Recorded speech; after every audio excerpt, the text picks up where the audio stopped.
Hey everybody, it's another perfect concert playlist, country style of the 70s. I'm your host, Michael. Ron's on the other side. Howdy. I had so much fun doing the last country one that we decided to do a second one. You know what? We'll probably do one for the 80s too, maybe a couple of them, and then one for the 90s. After that, I'm probably phasing out of that genre. Well, to be fair, most of the people who host this podcast with me would phase out during the 90s. Yeah. All right, so this episode we grabbed, we're trying to find three guys who went really well together. I had to have Jerry Reed. That was like the sticking point, and then whoever would go around that. So, I mean, there are guys that we probably miss, maybe like George Jones or something like that. You know, somebody that could, maybe even Ray Stevens, because, you know, Jerry Reed does kind of humorous, funky, kind of fun country, not so sappy. Trying to find guys around them that would work, and we ended up with Buck Owens, Roger Miller, and Jerry Reed. I believe I went first last time, so what this is we build like, hey, if we could hire these guys, I think they're all dead.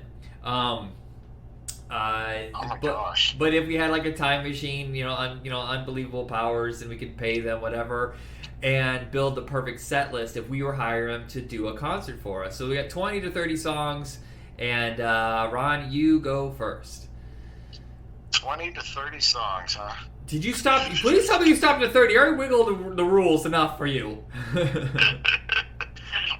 be fair, I played it a little bit more conservative this time, so I only have like one bonus for each one. Anyway, the funny thing is, the bonus ones I have are for the two artists I don't know the most, which is weird.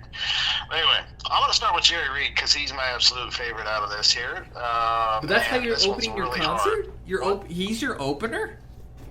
Okay. So we're going to do an opener. All right, let's do it that way. We're doing like a concert. We're going to do...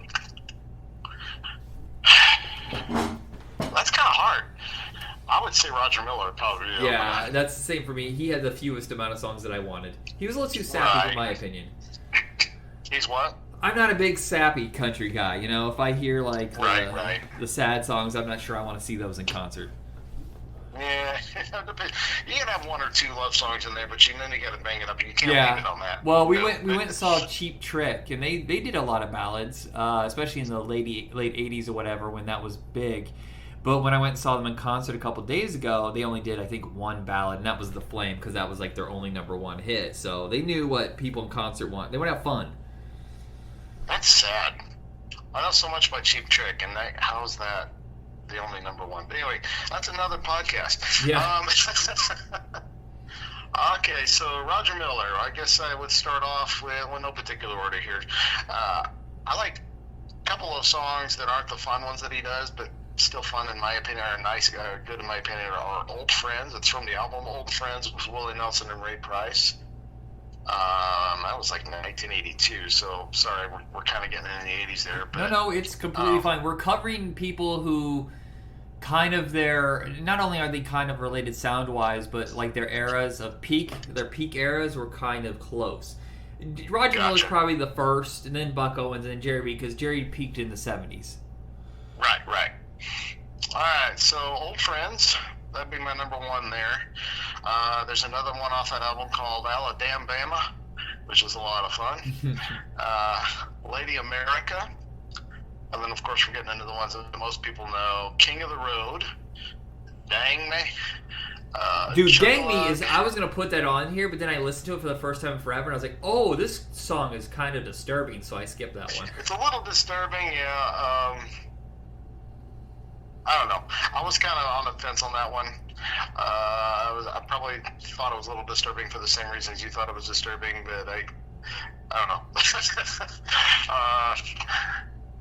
Maybe I should have left it off. We'll just call it. It's not been 11 songs, so we can say we didn't do that one. All right. I Love a Rodeo was a fun one. You Can't Roller Skate in a Buffalo Herd. You know what? I forgot to put that one on my list. Darn it. I'll have to say, some of the songs this guy reminds me a lot of what's his name? Steve Wariner. Like Steve Wariner back in the day, in the 80s or 90s rather. He did a lot of singing guitar solos. At least that's the way I looked at it.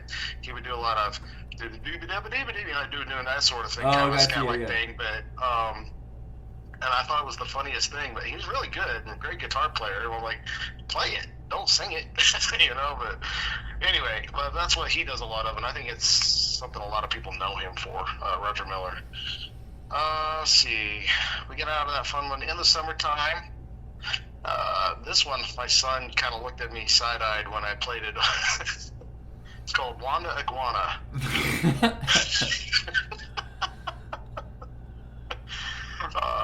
Definitely a fun one.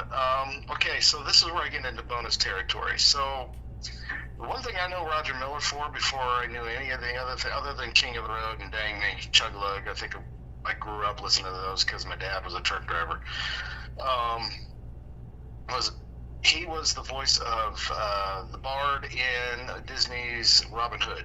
Okay, yeah, I saw some other movie not that long ago. It's Waterhole number 3 with James Coburn, where he's also the narrator.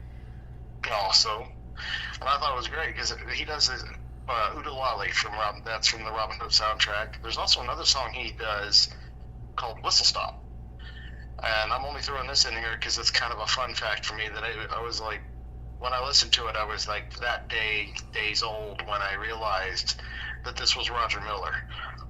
Okay. Remember the Hamster Dance song from 1997? No. The stupid video that got in everyone's head? No. Hamster Dance? Hang on a second. Everyone listen for just 2 seconds. Okay. I should also say, while he's... Oh.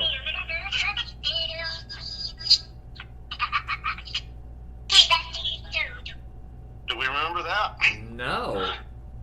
No, it's just a picture of a bunch of animated emoticons or whatever they were called back in the day. I don't know what they were called. It was a font, and they animated across the screen. And this was like in the early days of the internet. And this was a stupid page that you clicked on. You got an email. Oh no! Yes, oh you and Chrissy were fascinated by this. I remember going to your house and singing this now. Yeah. Okay. Well, I constantly, throughout the years, every once in a while, I hear something and it'll make me think about it, and I'll sing it. Okay, so I'm listening to this, and I'm listening to Whistle Stop. Right? Uh-huh. Now here's Whistle Stop.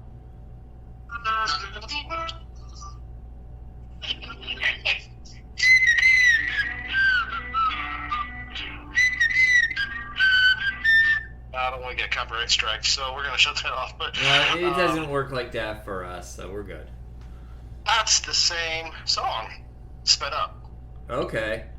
That's him. Right down to the laugh and everything. Okay. Huh.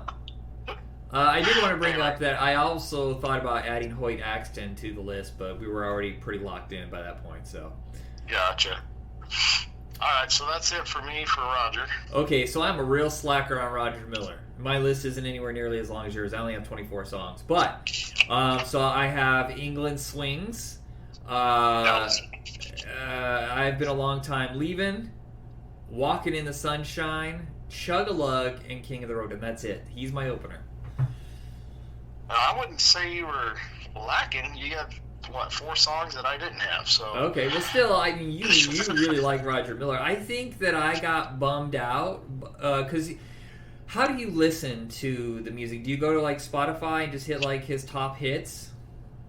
I start there, but I usually end up in the discography and just kind of go through the years. And I should have done that, because I feel like at first it was fun, and then it just started getting real depressing, so I stopped. Yeah. He did a lot of... He was kind of all over the place. He did some sappy stuff, too. I prefer the more Steve Wariner scatting type of thing, but... Oodalali, from Robin Hood, where would you fit that into a concert except for maybe he's walking out on stage and it's like, y'all know me? Yeah. How about now, You know what's funny is I've never seen that movie. I've seen almost every Robin Hood movie. I've never seen the Disney one for some reason. I love it. Yeah, I should. I've seen just about every Robin Hood movie. When it comes to those kinds of stories, Robin Hood and King Arthur are 2 of my favorites, and I've seen just 1,000 versions of it. But... I do wish that there were Robin Hood movies that kind of went beyond the basic mythology like the shows do, because the shows can't just do what the movie does, or it'd be just one season and that's it. They go more into the mystical. There is a really good one called, I want to say it's called Ghost of Sherwood Forest. I have to look it up. It has the girl from Smallville that played Lois Lane.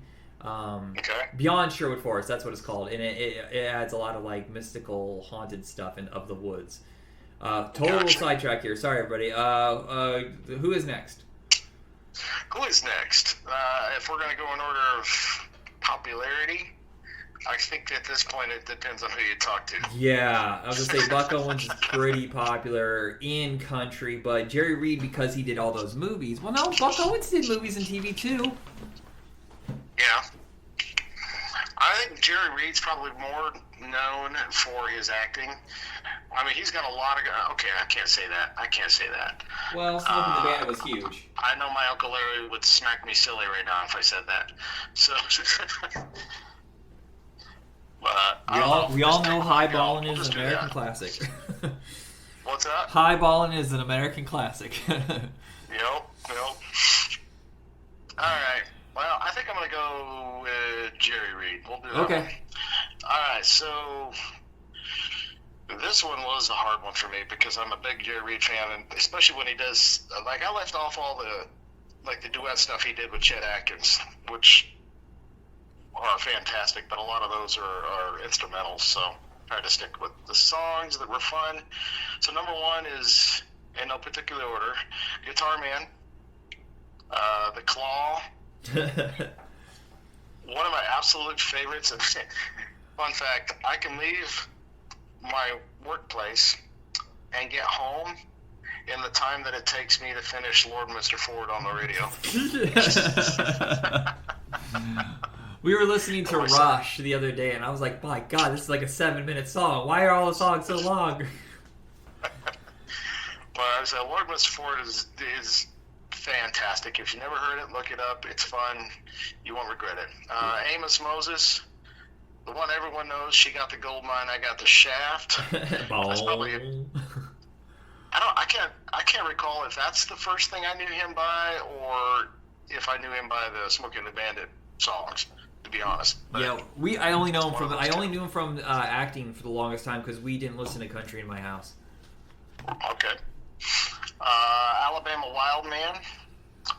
There's Better Things in Life. Talk About the Good Times. Another song that I probably knew back at the very beginning is When You're Hot, You're Hot. Yes, absolutely.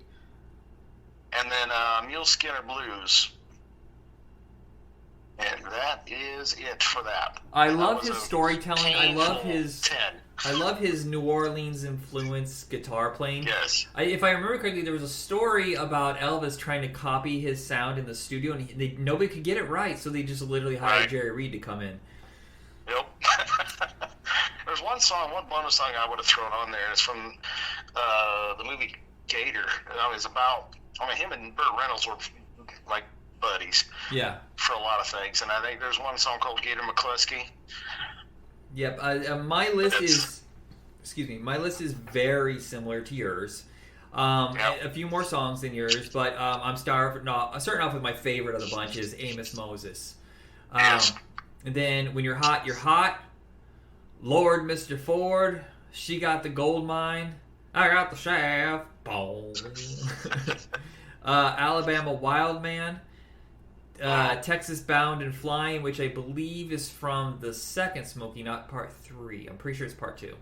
I actually think Smoking the Bandit 2 kind of sucks. I think the first and third one are a lot of fun. Definitely. Caffeine, Nicotine, and Densdrine, which is a fun truck driving song.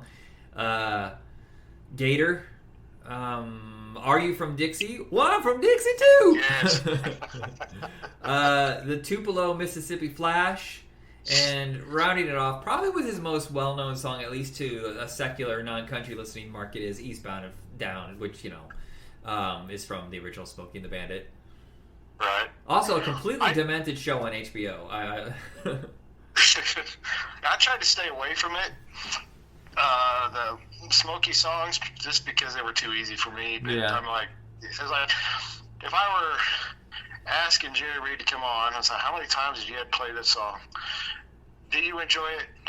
Okay, then go ahead and play it. If you don't, it's okay. Yeah, but I'm paying, and I want to hear it, so.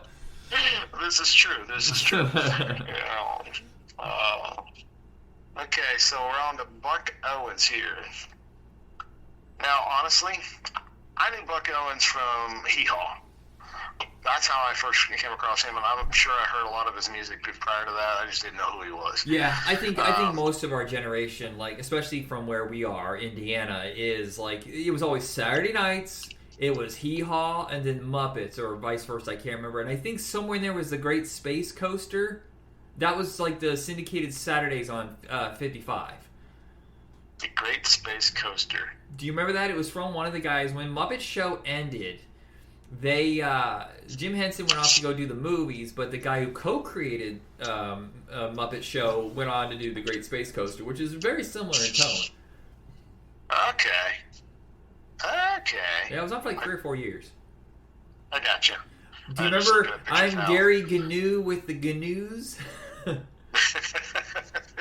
I definitely remember Gary Gnu because we keep doing that. Yeah. All right. Where were we? Sweet.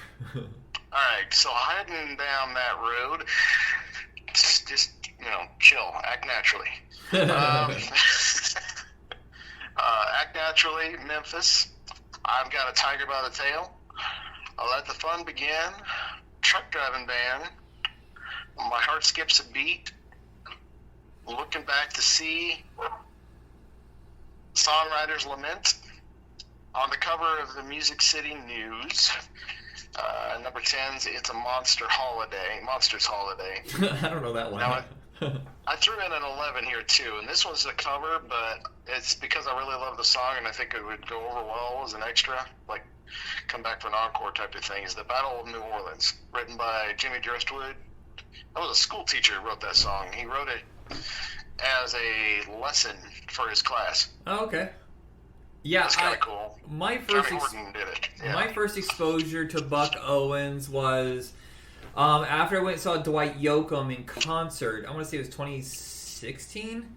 I was reading up on him, and his mentor was Buck Owens. You know, they did a lot of covers of each other, but he really guided him into, because remember in the 80s, country was kind of getting pop. Country, cityfied, I guess you want to use those words, and he wanted to take it back to the roots. And so Buck Owens really guided Dwight in doing roots country. And I found one of his albums at the library, and it was covers. And so I just fell in love with it. Of course, those aren't, those are all hits, basically, good songs because he wanted to cover them. But so I try to avoid most of those because they're done by other people, but I did have one I know for a fact is a cover off that album. But my list is Truck Driving Man, Rolling in the Sweet Baby's Arms, Streets of Bakersfield. Is that his? I'm not 100% sure on that. I wonder if that's a Hank cover. Because I could have swore Hank was from Bakersfield too. But My Heart Skips a Beat, Act Naturally, Sam's Place, John Law. And this is a cover of a George Jones song called The Bridge Washed Out. And the baby's on the other side. That's my list. I don't know that one. Yeah, it's really good. So he did a country cover song. I want to say it was 96. And so he's got My Bucket's Got a Hole in It. What's the one that we did by Waylon Jennings? Doggone it. But anyway, it's all covers, and they're all really good. Some are by Hank, some are by Waylon, and it's absolutely top-notch covers. I'd say country music is one of those genres where a lot of people cover each other, and they're all for it. A lot of times they'll cover it and have the original artist on there with them, singing with them. Yeah, that's really, I think that's cool when they do that. They, that was a big thing during the standards era, like the Frank Sinatra, Dean Martin. So, I wouldn't do a list about that, but I feel like a lot of them are just, I don't know who originally, who owns this song. I gotcha.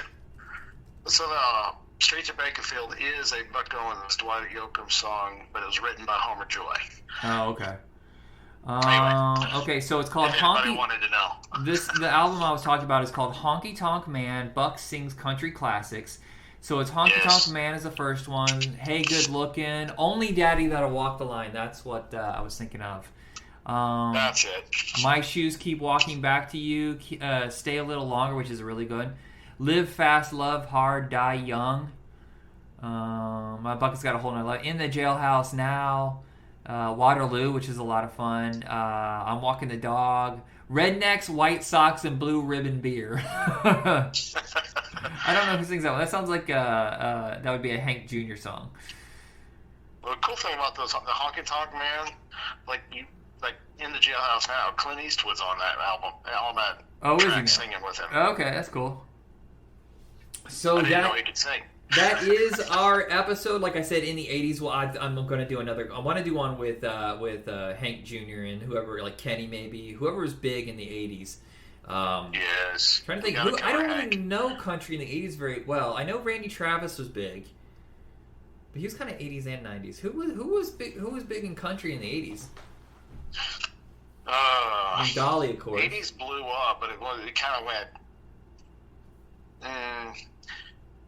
Early 80s was still kind of country. So it was mid to late 80s and into the 90s, it started getting really poppy. And well, I remember Conway Twitty was a guy. Conway Twitty, my grandparents listened to a lot. There was Marty Robbins, I think is his name. Yes. Yeah. Well, there's a few in there that I remember, like, they were kind of popular, but yeah, they did go kind of like more pop radio. So they kind of, I guess, I understand why Dwight and nobody really counts him as country, but Chris Isaac was another one of those roots country guys, and he would do more of the ballads and rockabilly than, like, the Hank style stuff. And he's one of my favorites too. I say, like, when I think of country in the 80s, I think because we were kids at that point, so I was listening to, even though some of them were probably around in the 70s, like Alabama and okay. But see, you get into the late 80s, you get like Clint Black, and I liked him. Okay, yeah. Yeah, I mean, George Strait. You could do like a Hank Williams trio, but I don't know what kind of concert that would be. Did Hank Junior, Senior, and the third. Well, we could do that, I guess. Shooter Jennings in there as a special guest or something. There you go. All right, so that is the end of this episode. We're going to be going into prog rock next. We've got 2 episodes. It's going to be the Genesis family. So anybody that was in the band Genesis and all the solo stuff they did. Oh, my goodness. And then we're going to be doing Pink Floyd, Yes, and Rush. Yes. Then that's it for... Oh, yes, you said yes. There is a band that I have been trying to figure out, and we're so past the era now, I don't know how to do it, but I want to do it.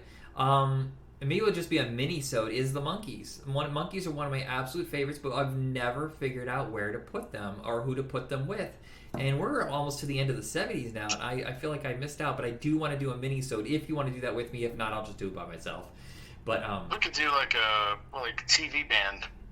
You got the Monkees, you got the Partridge Family. That's true. You got the Archies. Another one out there. Technically, the Archies count because they were from the same producer, and that was a show. Because I thought, like, oh well, what about Rick Springfield? I was trying to think of people who had a career in music because of their career in TV, and Rick Springfield is literally that because he started off because he had a TV show on Saturday mornings, I think called Magic or something like that. And that's how he got his first album deal. And then his career died off until he was on General Hospital, and that gave him the ability to start recording albums again. That's the only person I can think of to put with the Monkees. But they're not even the same genre. So on my paperwork, I have this huge list of bands that I've thought of in my head to put together. And for me, Rick Springfield goes more like with Bryan Adams or something. Yeah. So genre-wise, definitely. Yeah. So it's the Monkees, for me, I could do easily 20 songs. But yeah, Partridge Family, because not only is it the Partridge Family, but what's the kid who started it again? Danny Bonaducci? No. The one that became a star. Cassidy. Sean David Cassidy. Okay. David Cassidy. He had a solo career for years, too. So that could be something. Alrighty.